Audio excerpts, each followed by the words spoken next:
L'immigration. L'immigration. Faut qu'on en parle. Dans les 2 dernières années, notre population a augmenté très vite. Genre, vite comme un baby boom. Et de plus en plus, il y a des acteurs de mauvaise foi qui ont exploité notre système d'immigration. Alors, on fait quelque chose de gros. On réduit le nombre d'immigrants qui vont entrer au Canada au cours des 3 prochaines années. Aujourd'hui, je vais vous expliquer ce qui s'est passé, où on a commis des erreurs et pourquoi on change les choses maintenant. Il y a 2 façons d'immigrer au Canada. Celle qui vous vient probablement en tête le plus souvent, c'est l'immigration permanente, quand une famille vient au Canada pour s'y installer et y faire sa vie. Chaque année, le gouvernement détermine le nombre de résidents permanents qu'il veut accepter. Sauf qu'un plan comme ça, qui couvre seulement l'immigration permanente, ça ne tient pas compte de l'autre façon d'immigrer, l'immigration temporaire. Les résidents temporaires sont des gens qui viennent au Canada pour une durée limitée, comme les étudiants internationaux, les travailleurs temporaires et autres. Ils viennent pour un travail spécifique ou pour étudier. Quand le travail est terminé ou quand ils ont fini leurs études, la plupart retournent chez eux. Certains demandent à rester, mais la plupart retournent chez eux.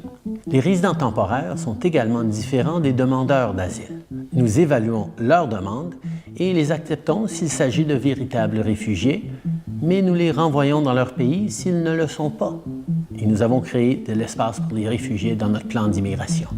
Mais là aussi, on a vu des gens essayer d'abuser le système et on s'y est attaqué en fermant le chemin Roxham. Mais maintenant, revenons à notre plan pour l'immigration.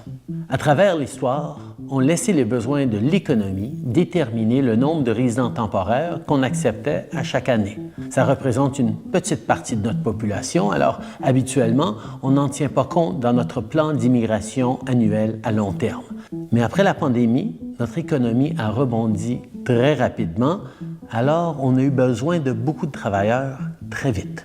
Consacré aux vraies raisons de la pénurie de main-d'œuvre. La proportion de travailleurs étrangers temporaires dans notre main-d'œuvre est devenue tellement importante que ce serait une erreur de ne pas en tenir compte dans notre planification. Alors, cette année, c'est ce que nous avons fait pour la première fois. On a un plan qui prévoit des cibles pour les résidents permanents et pour les résidents temporaires. Comme ça, on a le portrait complet des gens qui viennent au pays et on peut s'assurer d'avoir les logements et les infrastructures nécessaires pour les accueillir.